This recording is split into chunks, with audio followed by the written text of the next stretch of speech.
스펜스는 팔을 휘저으면서 허공을 한 대 때리더군요. 방금 말씀드렸다시피 이게 전반 종료 직전에 일어난 상황이기 때문에 전반전이 끝나자마자 손흥민이 이런 표정으로 선수들을 들여보내면서 즉시 심판한테 달려가 어필하는 모습이 잡혔었어요.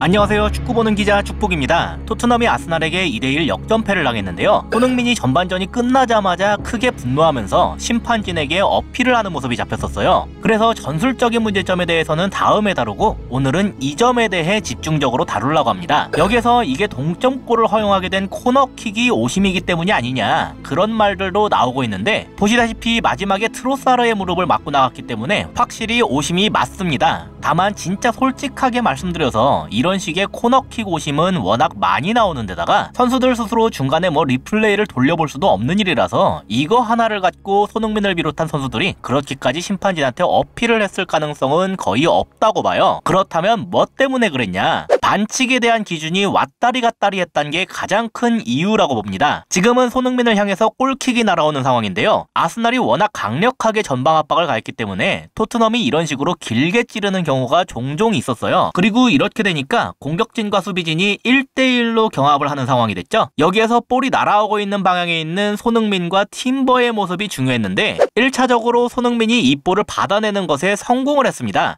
보시다시피 등을 딱 하고 지면서 팀버로부터 볼을 지켜내고 있는 중인데요. 팀버 입장에선 아직 파티가 베리발보다 뒤에 있기 때문에 여기에서 어떻게 해서든 손흥민을 막아야만 하는 입장이었어요. 그래서 손흥민이 등을 지고 있음에도 크게 다리를 뻗어서 공을 건드리려고 했습니다. 하지만 보시다시피 손흥민의 다리가 볼을 감싸듯이 위치하고 있기 때문에 여기에서 손흥민과 접촉이 발생하게 됐고 충격을 받은 손흥민이 넘어지게 됐죠. 잘만 하면 빠져나가는 베리발을 통해서 좋은 기회를 맞이할 수도 있었기 때문에 당연히 손흥민은 넘어진 후에 심판한테 어필을 했습니다. 하지만 주심은 이걸 반칙으로 보지 않고 아스날의 수비 성공 판정을 내렸어요. 그래서 일단 다시 일어나서 한 차례 수비를 한 다음에 손흥민이 주심한테 어필을 하는 모습을 확인할 수가 있었는데요. 이게 경기 극초반의 일이었습니다. 하지만 여기까지만 보면 그럴 수도 있지 라고 보시는 분들도 많을 거예요. 워낙 프리미어리그가 몸싸움에 관대한 리그이기도 하고 그래서 이런 경우에 반칙을 안 부는 경우도 많이 보였었거든요. 지금은 방금 상황에서 약 2분 정도가 지난 시점인데 이번에도 손흥민한테 볼이 가니까 바로 뒤에서 팀버가 강하게 붙었고 뒤에서부터 어깨를 잡아당기면서 손흥민을 넘어뜨렸음에도 반칙 선언이 되지 않았습니다.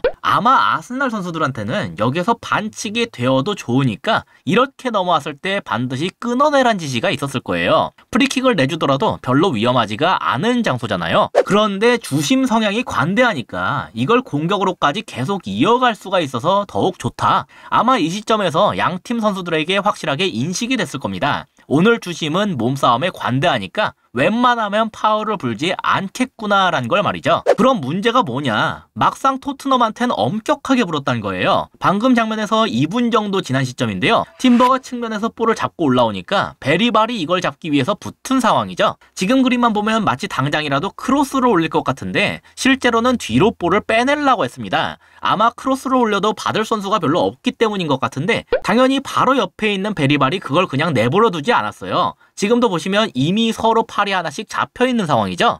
그래서 여기에서 뒤로 돌려는 팀버가 몸싸움을 하다가 휘청이면서 넘어졌습니다. 아까까지의 관대한 기준이라면 토트넘의 수비 성공 판정이 내려져도 이상하지 않을 그림이지만 여기에서 부심과 주심 모두 토트넘의 반칙을 선언했어요. 방금 전에 손흥민이 당한 두 차례 상황은 반칙이 불리지 않았기 때문에 손흥민과 베리발 등 모두가 강하게 어필을 하고 있죠. 왜 우리가 미는 것은 반칙이고 아스날이 거는 것은 반칙이 아니냐는 건데요. 이제는 주장만이 주심에게 어필을 할 수 있기 때문에 프리킥 선언이 되고 나서도 이렇게 손흥민이 계속 따라붙으면서 차기 직전까지도 계속 말을 거는 모습을 확인할 수가 있었습니다. 직접 그걸 당한 당사자이기 때문에 아마 더욱 그랬겠죠.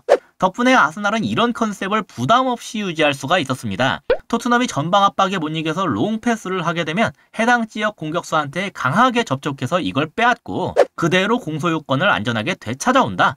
지금도 솔랑키가 주심한테 어필하지만 주심이 문제 없다는 제스처를 보내고 있죠. 다시 한번 말씀드리지만 아스날은 이게 파울로 불리더라도 괜찮다는 마인드였을 겁니다. 전방 압박을 강하게 가져가는 팀들은 대부분 수비수들에게 이런 주문을 하기도 하고 당장 토트넘도 로메로나 반더벤 등이 이런 모습들을 많이 보여왔었잖아요.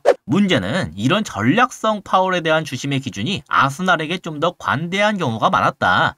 아스날이 잘못한 게 아니라 주심이 잘못한 것이고, 그래서 카메라도 오늘 주심을 상당히 많이 잡아줬습니다. 그 중에서도 가장 큰 하이라이트는 이 장면이었어요. 전반전 종료 직전의 시점인데요. 아스날이 공격을 하다가 세컨볼이 흘러나온 상황인데 이걸 따내려고 파티와 스펜스가 서로 뛰어가는 중입니다. 둘 모두에게 소유권이 분명하지가 않은 그림이었지만 위치 자체는 파티가 먼저 잡아놨었어요. 하지만 볼에 대한 접촉은 여전히 서로 둘 다 일어나지 않았고, 그래서 스펜스가 다리를 길게 뻗으면서 볼을 건드림과 동시에 그 다리로 파티를 넘어뜨렸습니다. 냉정하게 오늘 경기의 앞뒤를 다 무시하고 이 장면만 놓고 보면 당연히 파울을 불 수가 있는데, 분명히 주심이 오늘 이 정도의 도전들은 정당한 몸싸움으로 간주했고 거기에서 공격을 이어나가는 것까지도 허용했었죠. 하지만 이번 장면을 토트넘의 파울로 선언했고 아스날에게 프리킥을 줬습니다. 솔랑키와 드라구시는 머리를 감싸고 스펜스는 팔을 휘저으면서 허공을 한 대 때리더군요. 방금 말씀드렸다시피 이게 전반 종료 직전에 일어난 상황이기 때문에 전반전이 끝나자마자 손흥민이 이런 표정으로 선수들을 들여보내면서 즉시 심판한테 달려가 어필하는 모습이 잡혔었어요. 저는 오늘 비록 실점과 직접적으로 연관된 오심은 코너킥 상황이었지만 판정이 끼친 영향력 부분에서는 이쪽이 훨씬 치명적이었다고 생각합니다. 주심이 욕을 먹어도 이것 때문에 먹는 게 맞다고 생각하고요. 다만 그렇다고 토트넘이 그럼 주심 때문에 진 거냐? 그렇게 볼 수만도 없다는 게 제 생각입니다. 솔직히 차라리 오심 때문에 진 거라면 안타까움이 덜했을 것 같아요. 오늘 오심 때문에 졌다는 소리는 앞으로의 경기들에선 오심이 없다면 이길 수가 있단 소리인데 토트넘이 사실 2골이 아니라 4골을 먹혀도 이상하지가 않았거든요. 당연히 전술적인 부분 문제가 크게 나타났었는데 그건 다음 영상에서 다루도록 하겠습니다. 이상으로 오늘의 영상을 마치도록 하겠습니다. 시청해주셔서 감사합니다.